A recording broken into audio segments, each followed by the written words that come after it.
Welcome once again to Lehto's Law. Here's Steve Lehto. Had so much fun the other day talking about British Air that we're going to talk about Delta today. Greg and Vinny both sent me this story. And Delta is another fun one. I've had issues with Delta before, but I think, unfortunately, it's the entire airline industry. I can't think of that many pleasant flights I've had where I can say, boy, that airline treated me right. It just seems to be pretty much all the airlines. But British Air was in the story I did a couple days ago. Delta is here.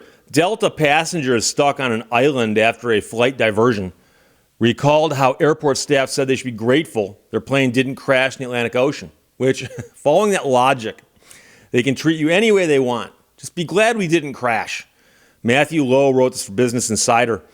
Angry passengers on a Delta Airlines flight that diverted to a Portuguese island say they were stuck in an enclosed area of the airport for 12 hours and were told by a staff not to start a revolution. Don't. You're on a small island, don't try to overthrow it, okay?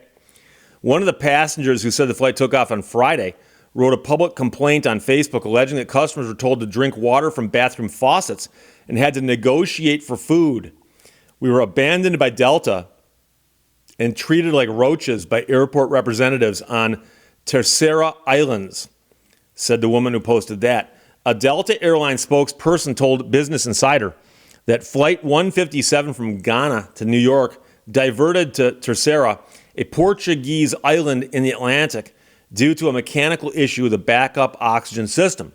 The oxygen in the cabin and the cockpit were not affected, but the plane landed in Terceira out of an abundance of caution. So at that airport in Terceira, passengers disembarked and were brought to a partitioned section of the airport. They arrived at around 6 a.m., and then the air crew was taken to a hotel, while passengers were told to remain and tried to contact Delta for more information. A woman here who's talking says we were trying to reach out to Delta and find out what's going on. Airport representatives initially told the passengers they'd be given a meal and that a plane from Boston would arrive in several hours to pick them up. The meals did not arrive, and passengers were only given ham sandwiches, juice boxes, and crackers after begging and pleading. This is interesting because anyone who's intimately familiar with the West Africa or our Muslim brothers and sisters know that many people have dietary restrictions with eating pork. The woman said passengers were befuddled by the response from airport reps and for hours didn't receive information from Delta on what they could expect. And again, we're getting back to, yes, I understand the plane put down for an emergency. That was the right thing to do. And then they brought in another plane eventually and got these people off the island. However, no one told them what was happening. It is a failure to communicate. That's the problem. It's often the problem. Some people in the travel group were receiving messages from airline reps that seemed to be copied and pasted, while others were told that a rescue ship was coming. A rescue ship. Many of us were eagerly looking out the window to see if a Delta plane was landing.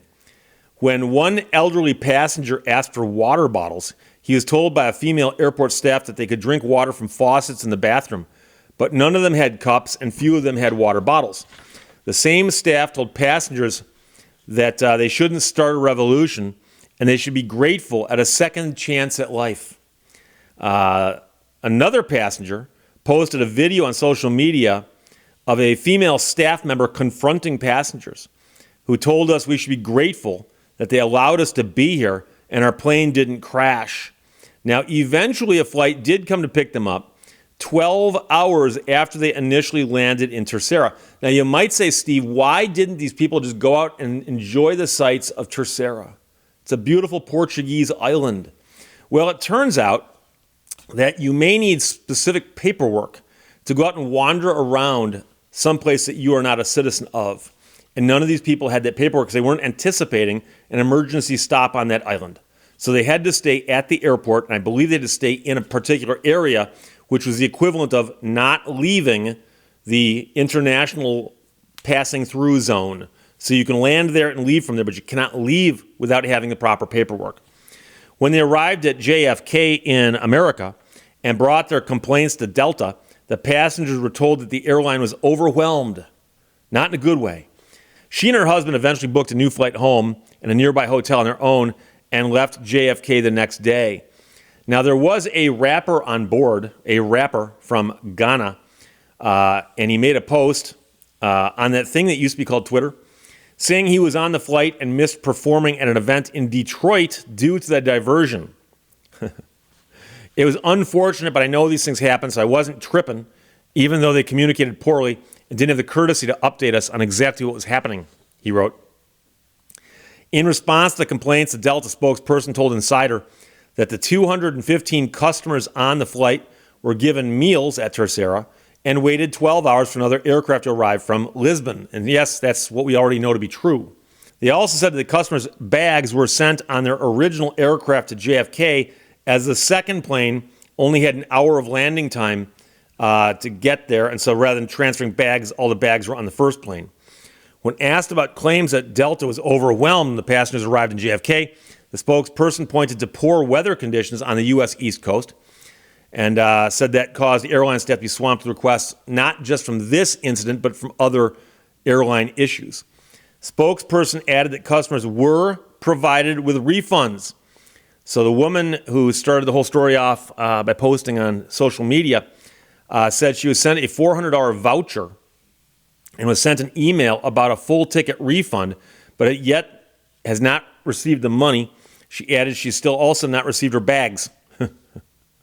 Meanwhile, somebody tried contacting the airport in Terceira and did not get a response, but then they figured out that it was after business hours because of all the time zones and those kinds of things. So again, we understand these things happen. And I've heard stories before, people who are on planes that had to land because of an emergency. Somebody's having a medical emergency or the plane itself is having a mechanical emergency. And I have no problem with them saying we got to put down right now, it's a safety issue. Not a problem at all. Would I be disturbed or aggravated? Of course I would be. But I wouldn't blame the airline, not for simply putting down in a safety situation. I completely understand that. I know how the FAA operates in the sense that most of these planes are so well checked out that if something happens safety-wise, generally speaking, it's very, very rare. And so I got no problem with that. Number one job of the pilot, besides taking off, is landing. And someone will say, Steve, landing's more important than taking off. Yes, it is, but you got to do one to do the other, okay? What about a touch and go? So I understand that. My point simply is this. I got no problem with this. There's not a problem with that. But when they land on the island and they're put in a holding pen and they see the entire flight crew go to a hotel, the flight crew must know something. Because you're not going to go to a hotel if you're going to be there for 1 hour or 2 hours, right? They must know something. Pass that information along to the customers. Let them know. Say, by the way, we have a very serious mechanical issue. We had to put the plane down. Luckily, we could here. We're going to be here for a while. So the crew is going to a hotel so they can get their rest because legally it might be required. And another plane is coming, but it will not be here for 10 or 12 hours. We're sorry. But if you knew that at the front end of a 12-hour wait, it would go a lot better than if you simply stewed for 11 and a half hours wondering when you're going to get out of there. And then, a plane lands. Is that ours? And someone comes in and goes, yes, that's your plane. I'd much rather be told at the front end. And we've talked about this before. One of the reasons they don't like to make those announcements is for fear that if we make the announcement now and say you guys are going to be stuck here for 12 hours, that people are going to freak out in the interim. Well, guess what's going to happen when you tell them nothing other than, hey, be glad we didn't crash, okay? And yes, there would be people on board with dietary restrictions, so ham sandwiches are not the best choice. And water bottles? I mean, I've been places before where they go, do you want a water bottle? I'm like, where'd that come from? Like, water bottles are pretty ubiquitous, as we say. I'm surprised they couldn't scrape up water bottles for them. That's surprising, even in Terceira, which, by the way, I'll admit I've never heard of before. And I looked it up to make sure I was pronouncing it right. Terceira appears to be close. It might be different in Portuguese, but I won't go there today. But again, it's customer service and it's communication.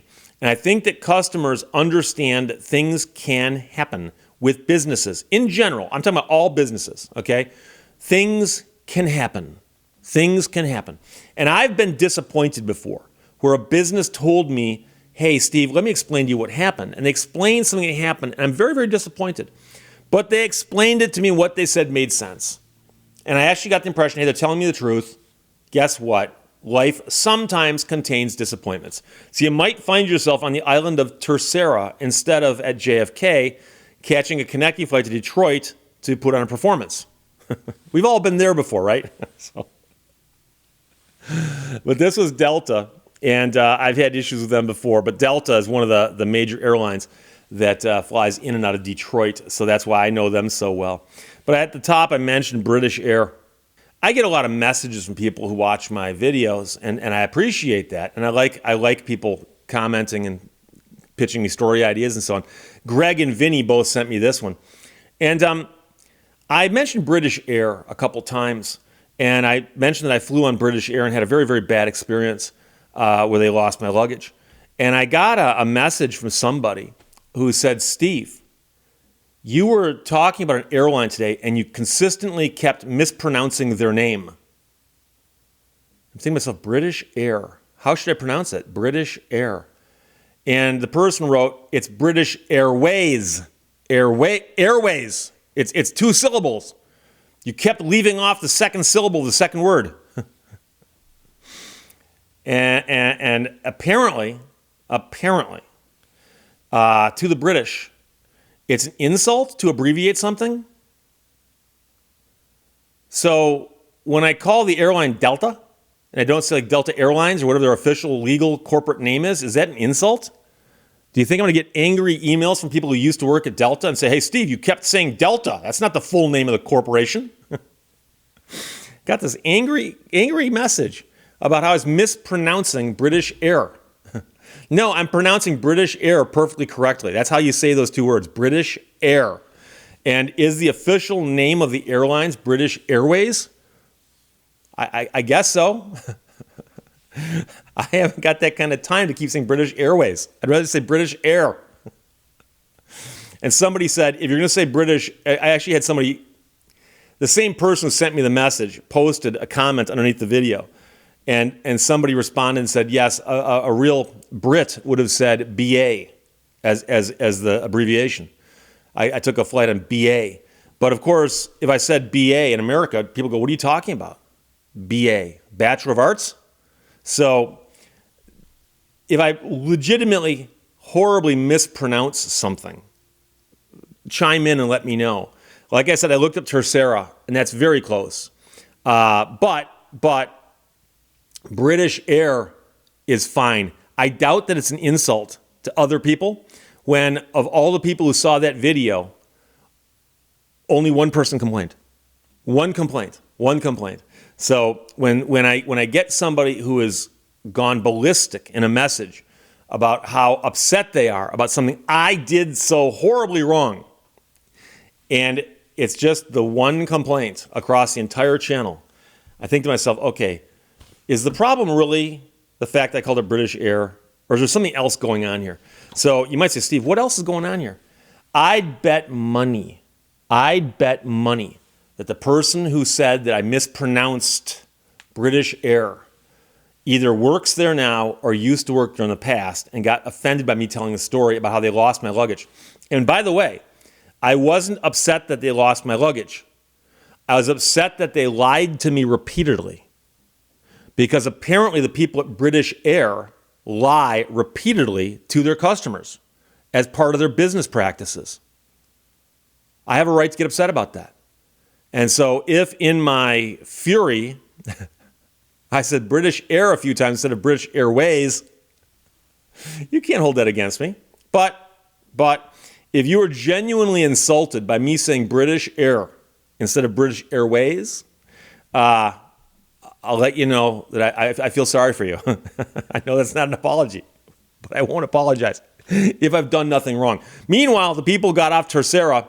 They only spent 12 hours there, and they all got back, and the airline has promised them full refunds, But as of the writing of the story in Business Insider by Matthew Lowe, they hadn't gotten them yet, but I suspect they will. Greg and Vinny, thanks for sending it. Questions and comments, put them below. Let's talk to you later. Bye-bye. Thank you for watching Lehto's Law. Saying supersize it at the drive-thru doesn't work when it's a pharmacy.